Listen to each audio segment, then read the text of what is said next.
valuation analysis. There is one quote of Warren Buffett which summarizes the essence of it. A business with terrific means very good, economics can be a bad investment if it is bought at too high a price. We will come back to this statement. But before that, we would want to delve upon what are the parameters for valuation that we use. Valuation parameters also depend upon the approach which a person follows. So let's suppose there are people who invest only in special situations. So what they will do, they will try to find out if there is a buyback going. So what they will calculate, what is the current market price, what is the price at which shares would be bought back, and what percentage of shares would be bought back. So if 1 out of every 2 shares is, there is probability that 1 out of 2 shares will be bought back. So let's suppose we have bought 2 shares now. So current price is 100 rupees. After 1 month, it would be bought, 1 share would be bought back at 1100 rupees. Then they do the calculation, what is the probability that my shares would be accepted, number 1. Number 2, after buyback, what would be the share price on which I would sell the non-accepted shares into the markets, whether it would be gain, loss, etc. So all these calculations go into their mind before they arrive at the final decision of whether to buy those shares or not. Somebody who is doing this kind of investing in equity markets, he would be least bothered about what is the PE of a stock. He is only concerned about what is the current price, at what price it would be bought back by the company, and what would be the acceptance ratio. That's number 1. So PE, totally non-relevant factor for this investor. Second investor, net asset based investor. Somebody who sees that a stock has got 10,000 crore worth of cash, a company has got 10,000 crore worth of cash on its books. And if we calculate it per share, it might come out, say, 500 rupees of cash per share. Now, the stock might be trading at 200 rupees in stock market. So the person would expect that cash is net cash. So if not today, tomorrow market would realize its worth. So let me buy this stock as 200 and wait it out till the time market realizes that it has got 500 rupees of cash per share. That investor is only looking at 2 parameters. What is the current stock price and what is the cash available per share in the company. He might be least bothered about what is PE ratio of a stock. So these examples will tell you every investor follows different approach into markets. And as per their approach, there are different parameters which they would be assessing to decide whether to buy a company or not. So it all depends on what approach you have. The approach that we have, we look at what is the earnings growth which has happened in the past, how stable we believe that this earnings will keep on moving ahead in future, and for every rupee of earning, what is the price which we are paying. We will discuss more in the next section to try to arrive at what price to pay for a particular show. There all these discussions will further get elaborated. But I want to close this discussion by bringing this slide to the fore, that PE ratio is the parameter which we use for doing our valuation analysis. So there would be multiple other parameters which different people use as per their investment approach. We follow PE ratio in our investment approach. So PE ratio is simply current market price divided by earnings per share, and effectively means how much money which we are paying to get 1 rupees of earnings per share. Now different investors take different EPS in the denominator. There are multiple people who take last financial year's earnings. There are different investors who take last 3 years, average of last 3 years financial earnings. Then there are investors who take last 12 months worth of earnings. So it depends upon which PE ratio you want to look at. We preferably look at last 3 years worth of average annual earnings, or the last 12 months worth of earnings, whatever is lower of the two. So that is the approach which we follow. PE ratio. Now there are different ways in which we find that different investors interpret PE ratio. One of the ways it gets interpreted is compare it with the industry. So there are certain industries which have got, which are supposedly high PE ratio industries. So if you believe that a PE of a stock is less than the industry PE, you buy it so that tomorrow it will increase. Or inverse, if the PE ratio increases more than the industry PE ratio, sell it. We don't believe that it market behaves in this fashion. Reason being, when we say there are certain industries which deserve high PE and certain industries which deserve low PE.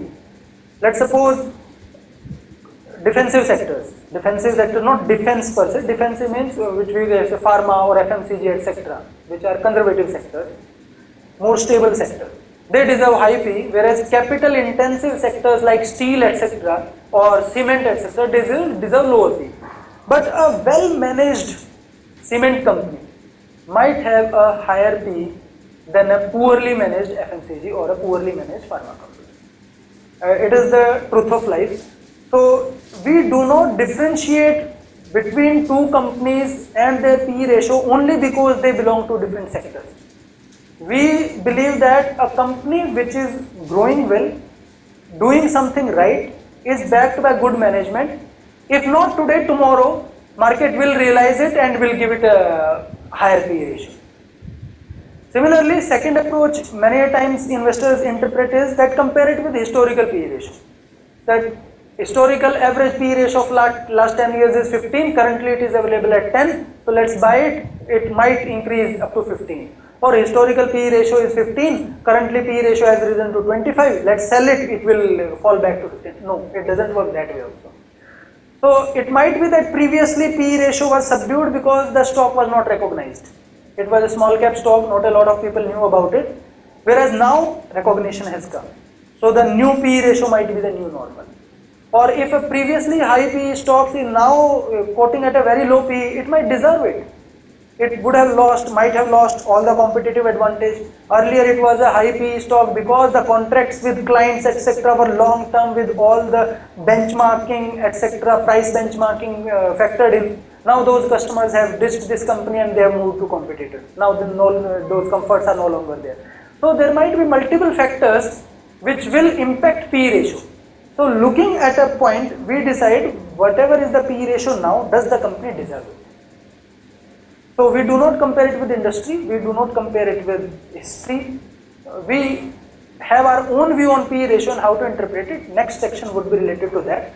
But I said we will come back to this statement of Warren Buffett, which is a business with terrific economics even that business can prove to be a bad investment. So let's see that scenarios around it. Again we will create hypothetical scenarios like we have been creating since morning to illustrate the concept.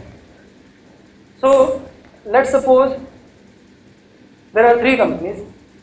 All three companies are found to be fundamentally good and they have got huge growth potential ahead of them, and whatever are projections of their growth, they come true. There is no surprise over there. So let's suppose first scenario, company A. This company has got EPS of 100 at year 0. Company is expected to grow at 25% year on year, and it actually grows at that rate, and within let's say 3 years it doubles its EPS. Now first scenario is this is a company which is well recognized by the market, maybe HDFC Bank. Everybody knows, stable bank, good management, expected to grow, unbanked India, they will create new accounts, loan accounts, home loan etc., they will do everything. So market has already given it a PE ratio of 25. After 3 years, it did what was expected, PE ratio is still 25. So what would be the current market price here? 2500. Market price is simply EPS multiplied by PE ratio, and here market price would be 5. So earnings doubled, somebody who bought here has doubled his money. So return 100% return to investor, which is nothing but the return which the stock gave in earnings. This is scenario B. Scenario B. Here also a company, good company, expected to grow well. 100 rupees, within 3 years EPS doubled to 200. But this is a small cap stock which you have found out after spending 1 month analyzing companies, reading, etc., etc. Earlier it was available at a PE ratio of 5. Now within 3 years some new investors have invested, company is now known, ICICI micro cap fund, small cap fund has put money, a lot of other micro cap mutual funds are chasing it, but it is still a small company, so PE ratio is not equal to 25, equal to HDFC Bank, but it has increased to 15 now. So what is the current market price here? 500. What is the current market price here? 3000. So market price has increased 6 times, the amount of return is 500%. Out of that, 100% is the return which is because of EPS, balance 400% return is because of PE rating. This scenario will tell you 80% of the return can be because of PE rating. If we spend sufficient time to find good stocks which have got the potential but are unrecognized at early stage in the career, the difference between investing in a well-recognized, well-known stock like HDFC Bank vis-a-vis a under-researched, new-find company which might not even grow to 25 P, even if its P increases from 5 to 15, which is not an unthinkable stuff in 3 years. The difference can be between 100% return to 500% return.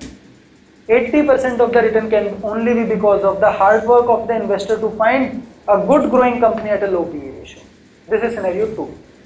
Now let's come to more important scenario, which is scenario 3. Again, a good company, EPS 100, did what it was expected to do, EPS doubled, PE ratio was 50. Which can be such company which are, let's suppose, Infibeam.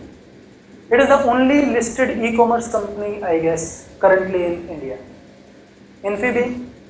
So anybody who has to take exposure to e-commerce in listed space, this is the only choice.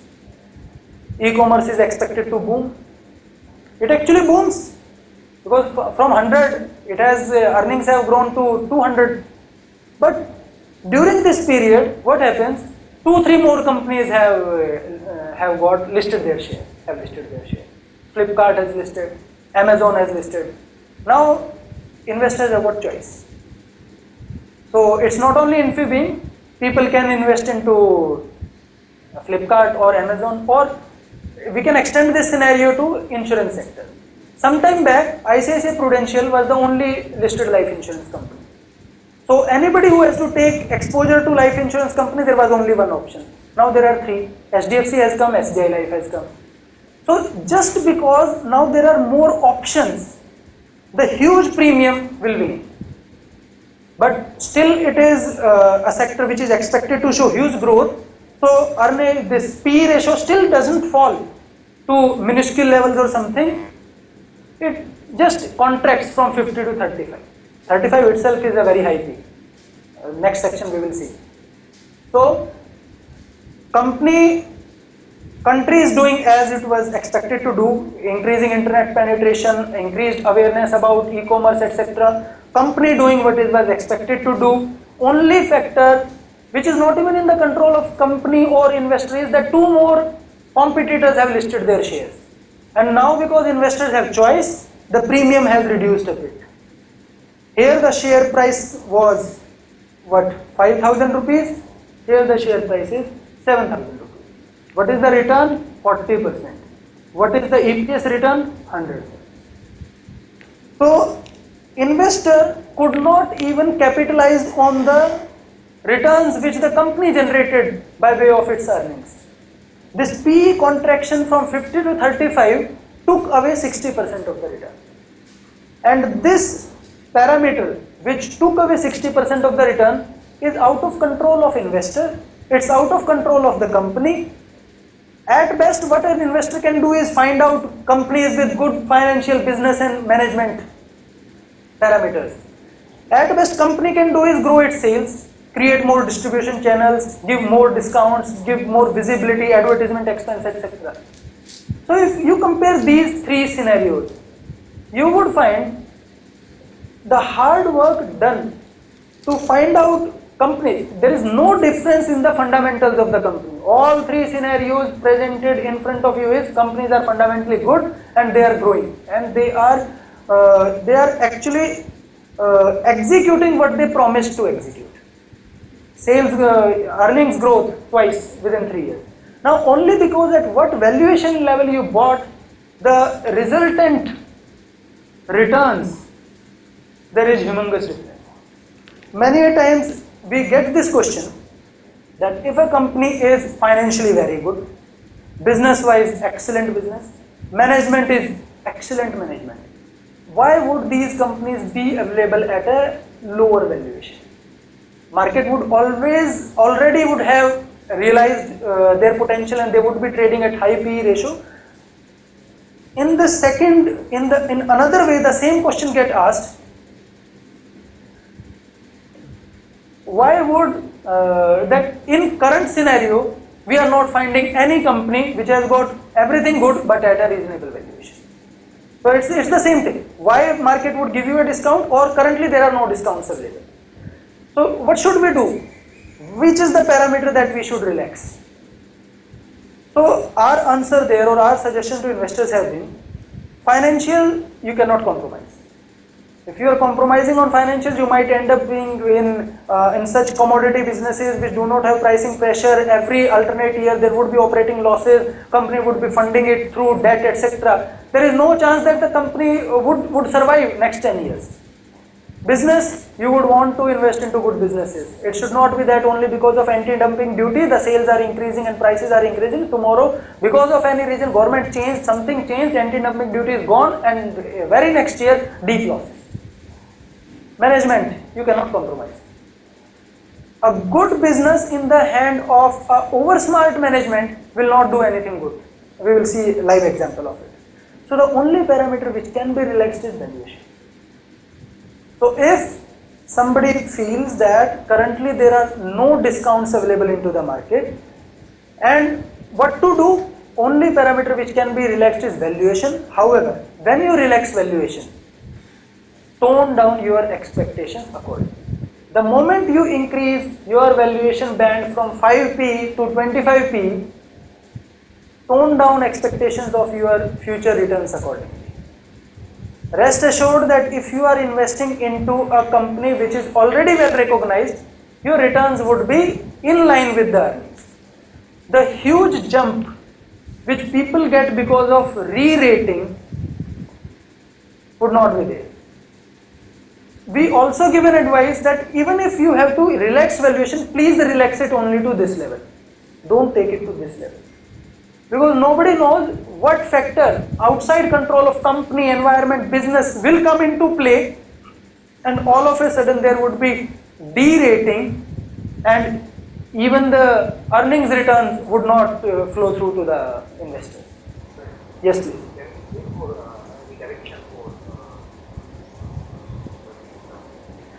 Waiting for correction, ideally I would have liked to answer it in the Q&A session. Waiting for correction is a sort of timing the market. Nobody knows whether correction will ever come.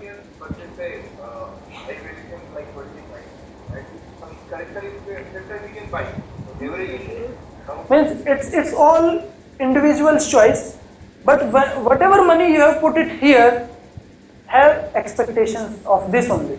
Putting money here and having expectation of this is a disconnect between facts and aspirations.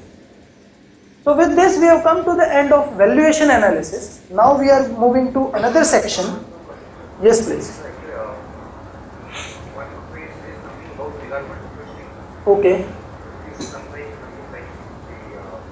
Cigar butt investing, I might not exactly be. I read this concept around 10 years back, probably. So if you in Q&A you explain what cigar butt investing, I might present my views, but right now I don't exactly remember in depth what it was.